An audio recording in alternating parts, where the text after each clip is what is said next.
Estamos en el segundo sector de información y de entrevistas de Hora 23. Hoy el presidente del Estado, Evo Morales, lanzó un comentario muy a tono con el panorama preelectoral que se vive en el país. Afirmó que en cuanto a decisiones políticas y a influencia ya no es tan importante llenar plazas ni concentrar multitudes, sino fundamentalmente tener una presencia importante en las redes sociales. Esa será la tendencia de las campañas en los próximos meses.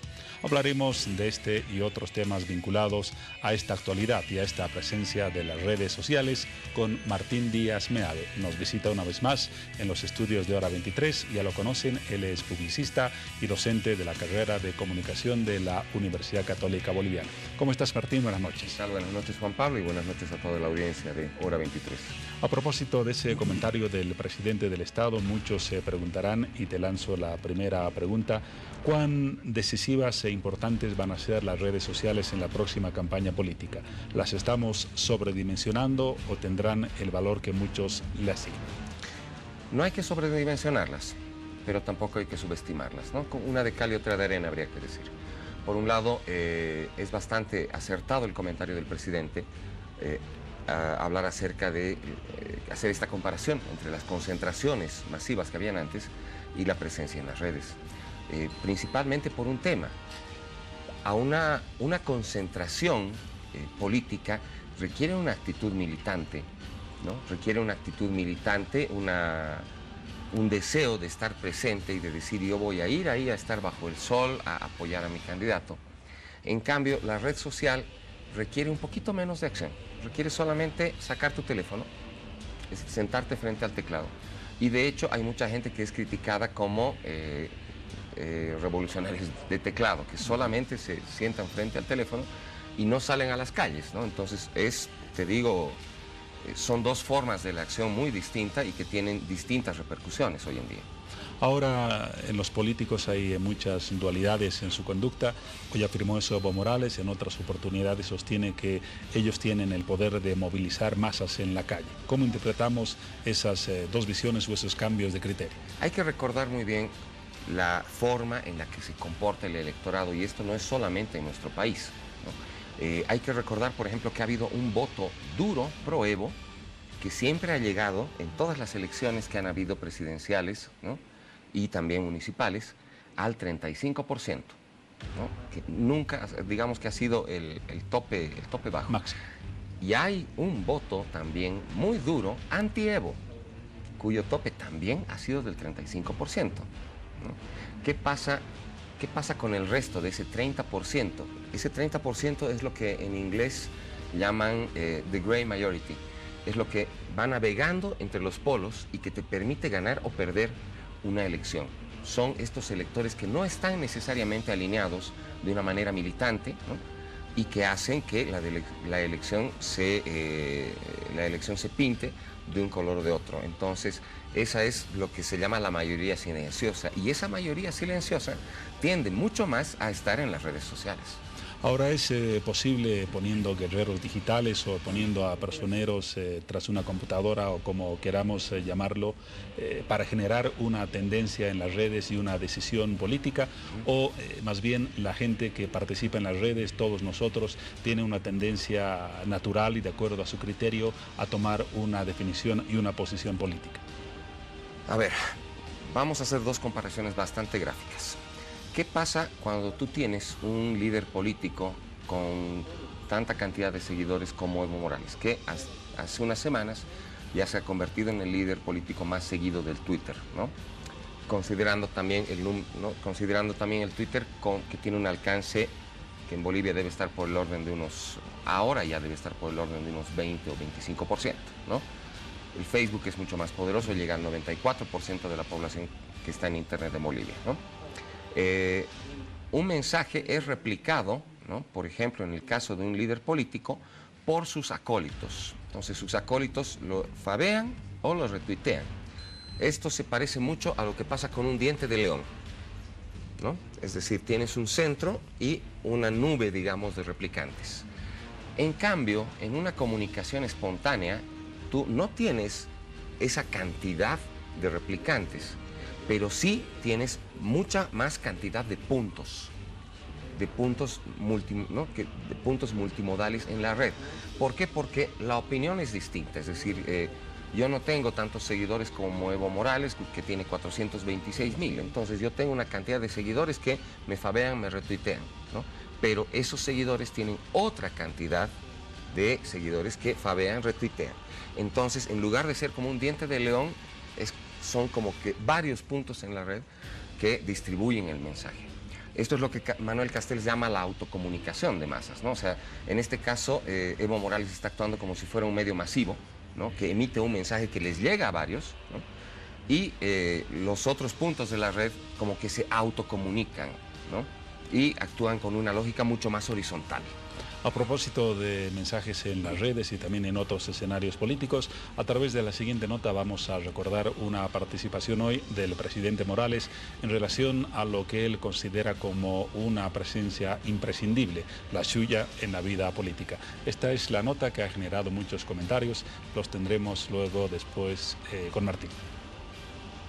El presidente Evo Morales esta jornada aseveró que el movimiento al socialismo dará una fuerte batalla digital en las redes sociales durante la campaña electoral rumbo a las elecciones 2019. Puntualizó que la campaña electoral ya no es como antes y que antes se ganaba quien tenía más gente en las concentraciones y ahora se gana quien tiene mayor presencia en las redes sociales. El presidente desde Cochabamba manifestó que los opositores políticos quieren inhabilitarlo como candidato y eso sería como sacar a los mejores jugadores de un campeonato mundial de fútbol. Desde la Asamblea Legislativa, el parlamentario Zavala asevera que esta será una estrategia del MAS en las redes sociales y reconociendo que tienen sus guerreros digitales, estos serán reforzados para iniciar la batalla digital que anunció el líder masista. Probablemente no solo reforzarse, ellos son nuestra misma gente de nuestra propia estructura partidaria, nos exige que les demos espacios. A veces creemos que los jóvenes no son los que tienen habilidades. En esta temática, los únicos que verdaderamente saben, porque nacen con un chip especial, son los jóvenes y los niños hoy en este país. Entre tanto que desde la oposición critican que si bien tienen derecho a utilizar las redes sociales, pues lo hagan con sus recursos y no utilizando recursos técnicos y humanos dependientes del Estado. Así que queda claro que le están poniendo más plata pública para entrar a redes sociales y eso implica usar los recursos públicos para hacer campaña para Evo Morales. Así Evo Morales cuestionaba a sus opositores. Decía, no podría pensarse en una Argentina sin Messi, en un Portugal sin Ronaldo y no podría pensarse, prácticamente lo sugirió, en una Bolivia o en una candidatura sin Evo Morales. Martín, este tipo de declaraciones que han tenido muchas reacciones en las redes sociales, ¿le hacen bien y le suman apoyo al presidente o sucede lo contrario? En este caso es una analogía curiosa, tal vez muy bien empleada porque Argentina está jugando mejor sin Messi. Cristiano y Messi estaban legalmente habilitados para jugar el Mundial y cuando se han salido del Mundial, el Mundial ha continuado normalmente sin ellos y hasta ha sido uno de los mejores. Entonces, creo que es una interesante analogía. Y entre paréntesis, no llegaron a la final del Mundial y no reclamaron un derecho humano para participar en esa final. Desde luego que no. Y cuando se fueron calladitos, ¿no? Pero la pregunta, ¿este tipo de declaraciones perjudican, benefician al presidente? Entre sus adeptos, me imagino, generan algunas acciones de simpatía, pero también hay otro grupo que opina diferente. Yo creo que es interesante hoy día, después de la declaración, revisar las distintas reacciones que ha causado esto, ¿no? De hecho, estas respuestas que te estoy dando han sido leídas de varias de las declaraciones, ¿no? ¿no? Ambos jugadores estaban legalmente habilitados, ambos jugadores se fueron sin chistar, sin llorar del Mundial, y el Mundial ha resultado siendo mejor.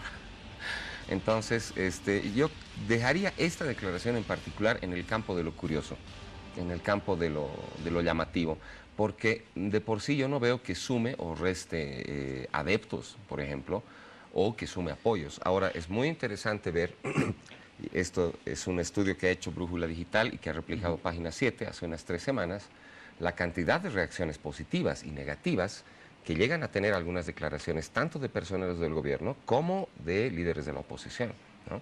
Entonces, la gente es muy crítica en redes sociales, ¿no? Por no decir deslenguada. Seguro. Y yo creo que leyendo el titular acerca de que se está llamando a una especie de guerra, no me gusta este término, porque en la guerra ocurren cosas que creo que nadie desea, ¿no?